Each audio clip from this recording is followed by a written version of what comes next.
Hello and welcome to the commerce at home. आज हम पढ़ने वाले हैं डेप्रिसिएशन का पार्ट 2। डेप्रिसिएशन के बारे में लास्ट वीडियो में हमने बता दिया। अगर आपने नहीं देखी है तो जब ये वीडियो एंड हो रही है उसके एंड में जाएंगे तो आपको एंड स्क्रीन में मिल जाएगा, या ऊपर अभी आपको आई बटन में मिल जाएगा, ठीक है। या फिर आप प्लेलिस्ट खोल सकते हैं क्लास 12 अकाउंट की, उसमें आपको मिल जाएगा। अब पार्ट 1 में हमने पढ़ा कि डेप्रिसिएशन क्या होता है, डेप्रिसिएशन क्यों लगता है और डेप्रिसिएशन कैसे लगता है, ठीक है। उसमें आज हम कई मेथड हैं डेप्रिसिएशन के, उसमें से पहला मेथड पढ़ने वाले हैं। उस मेथड का क्या नाम है? Straight line method. क्या नाम है उसका? Straight line method.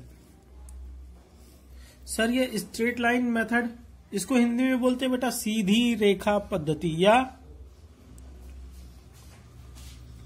अस्थाई प्रभाग पद्धति। सर आप आज हमको एक मेन क्वेश्चन कराने वाले हैं, क्वेश्चन सॉल्व कराने वाले हैं।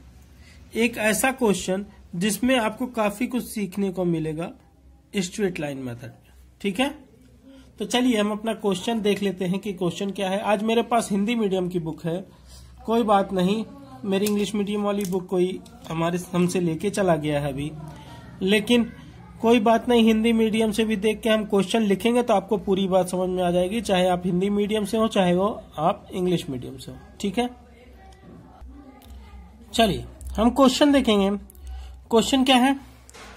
अवी ट्रेडर्स 1 अप्रैल 2013 को एक यंत्र मतलब एक मशीन खरीदा है 11,900 में तथा उसकी स्थापना पर 1,500 व्यय किए। स्थापना मतलब एस्टेब्लिशमेंट, भैया एक मशीन लगाने का खर्चा, इंस्टॉलेशन चार्ज बोलते हैं इसको, इंग्लिश में क्या बोलते हैं? इंस्टॉलेशन। उसकी इंस्टॉलेशन पे कितना खर्चा किया? 1,500 का अनुमानित जीवन काल कितना है? 5 वर्ष। वो मशीन कितने साल तक चलेगी? 5 वर्ष। इसके बाद अवशिष्ट मूल्य 1,400 रुपए अनुमानित किया गया। भैया अवशिष्ट मूल्य होता है साल्वेज वैल्यू, है ना, या रियलाइजेशन वैल्यू। जब 5 साल पूरा हो जाएगा, 5 साल बाद ये मशीन कितने की भंगार में या कबाड़ में कितने की बिक जाएगी, ये उसको बोलते हैं साल्वेज वैल्यू, ठीक है। उसके बाद कह रहा अस्थाई प्रभाग पद्धति के अनुसार वार्षिक मूल्य ह्रास की गणना कीजिए तथा प्रथम 3 वर्ष का यंत्र खाता बनाए। कह रहा पहले 3 सालों का अकाउंट तैयार करना है। और सर ये नहीं बताया है कि कब ये खाता बंद करता है, लेकिन जब नहीं दिया हो तो हम क्या मान लेते हैं? साल कैसे चल रहा होगा? 1 अप्रैल से 31 मार्च का। 1 अप्रैल से 31 मार्च का। हमने कहा ठीक है सर, चलिए करिए। अगर आपने क्वेश्चन आप अपने पास रखना है आपको, तो आप बस बैक करके स्क्रीनशॉट ले सकते हैं। वैसे मैं क्वेश्चन नॉर्मली लिख ही रहा हूं छोटी बात में, कि भैया जितनी जरूरत है बस उतनी बात। आज हम सिखाएंगे ये भी कि आपको क्वेश्चन कैसे लिखना है। देखिए, फर्स्ट मशीन परचेज करी गई, परचेज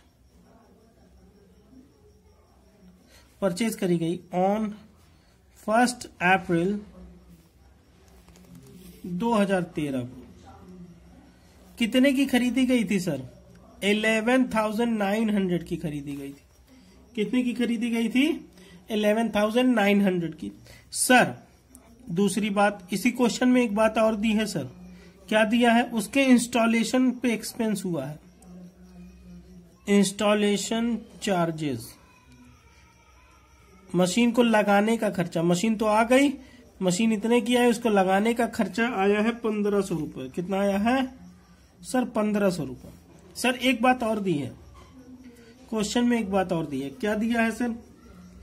सर बोला है इसकी साल्वेज वैल्यू रहेगी,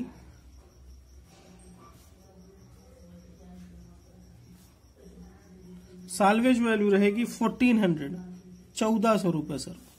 जब 5 साल पूरा हो जाएगा, आफ्टर 5 ईयर्स, 5 साल इसका जीवन काल था, 5 साल बाद इसकी वैल्यू कितनी बच जाएगी भैया? 1400 रुपये तो हमें मिल जाएंगे। 5 साल बाद जब मशीन पूरा इस्तेमाल हो चुकी है तो मशीन कबाड़ में हीरा भंगार में कैसे बिक जाएगी? कुछ न कुछ हमको पैसा दे के जाएगी। कितना दे के जाएगी सर? वो क्वेश्चन में बताया हुआ है कि 1400 रुपये दे के जाएगी। तो आप बताइए मशीन की लागत क्या हुई? हमें ढूंढना पड़ेगा कॉस्ट ऑफ मशीन। क्या ढूंढना पड़ेगा? Cost of machine. Sir cost of machine में क्या? सर जितने की परचेज करी गई, purchase value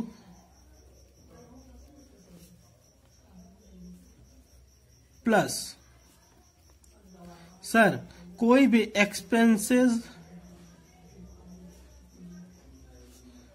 on machine, expenses on machine for ready to use, for ready to use.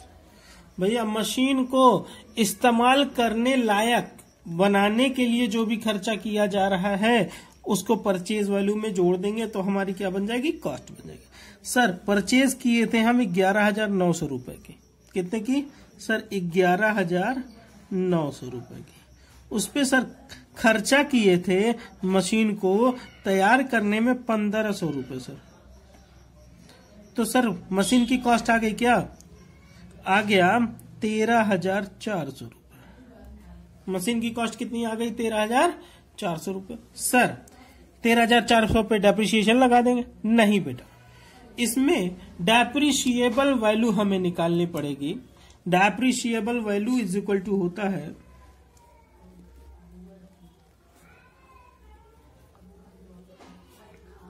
Machine की कितनी वैल्यू पे डेप्रिसिएशन लगना चाहिए। डेप्रिशिएबल वैल्यू होता है कॉस्ट ऑफ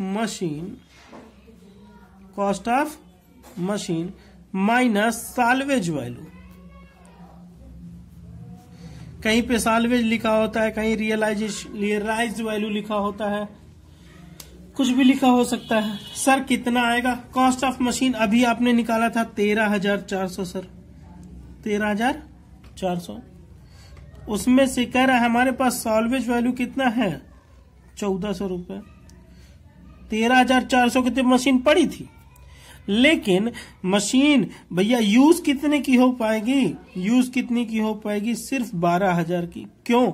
क्योंकि भैया जब हम उसको भंगार में बेचेंगे तो 1400 तो वैसे ही मिल जाने हैं, तो 1400 का तो नुकसान नहीं होने वाला, 1400 तो हमें मिल ही जाएंगे। लेकिन 12,000 रुपए की मशीन हमारी खप जाएगी कितने सालों में? 5 सालों में। सर रेट ऑफ डेप्रिसिएशन नहीं दिया हुआ, रेट ऑफ डेप्रिसिएशन नहीं दिया हो तो लाइफ से आप उसको डिवाइड कर दीजिए। किसको? Sir depreciation is equal to हो जाएगा, depreciation is equal to depreciable value divided by life of machine. भैया डेप्रिशिएबल वैल्यू थी सर 12,000 रुपए, बट कितने साल चलेगी मशीन? 5 साल चलेगी सर।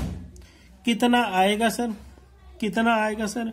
आएगा आपका 2400 रुपए हर साल डेप्रिसिएशन। क्योंकि ये फिक्स इंस्टॉलमेंट मेथड है तो आपका हर साल डेप्रिसिएशन कितना लगने वाला है? 2400 रुपए लगने वाला है सर।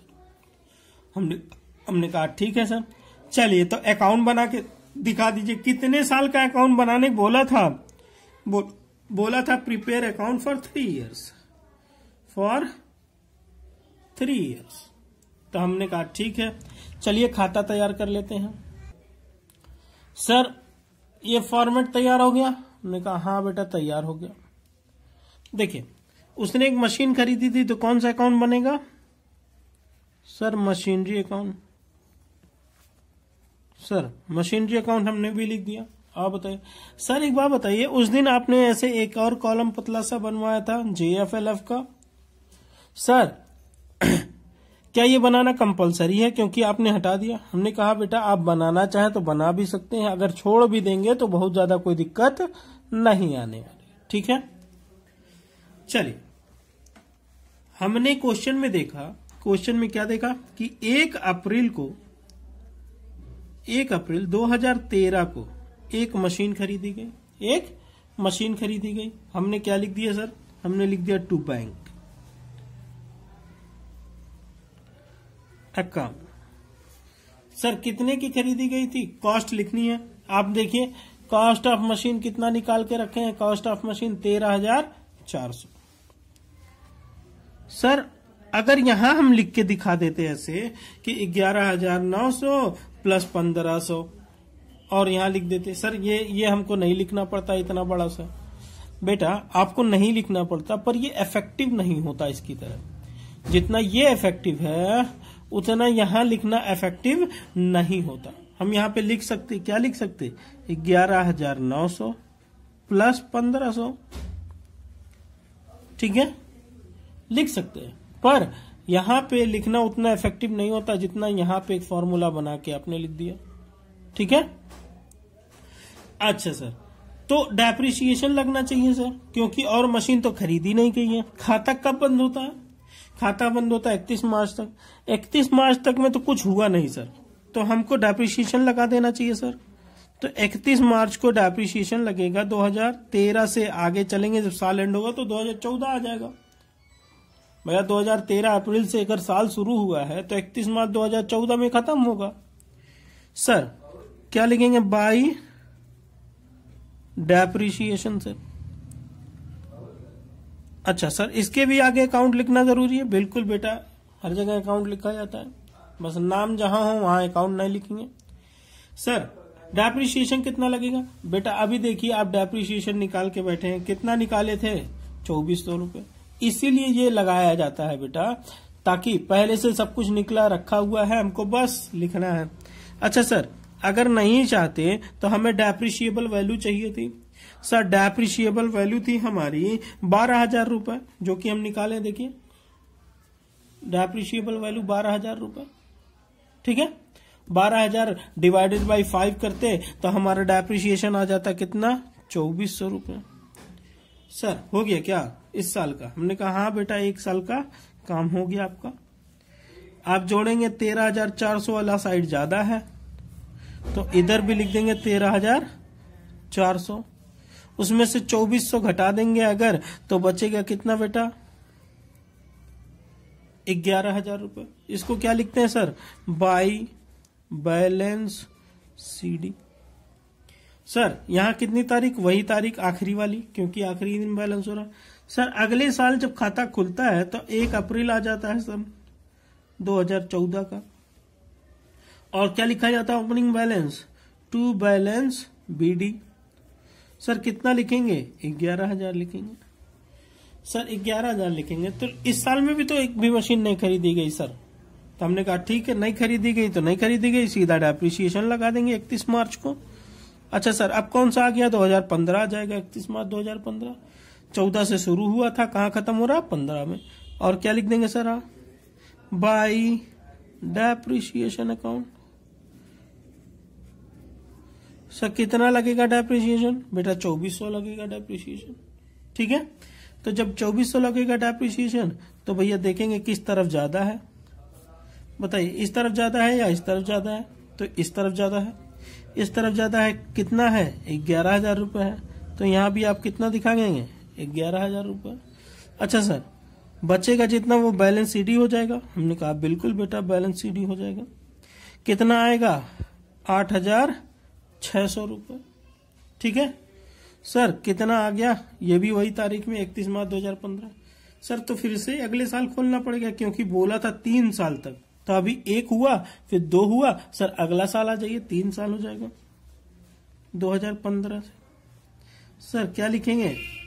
टू बैलेंस बीडी लिखेंगे बेटा, टू बैलेंस बीडी लिखेंगे। हमने कहा ठीक। 8600 यही बैलेंस उठ के यहां आ जाएगा। ठीक है। अच्छा सर, इस साल भी तो कोई मशीन वगैरह नहीं खरीदी गई, ना बेची गई, कुछ नहीं हुआ इसका।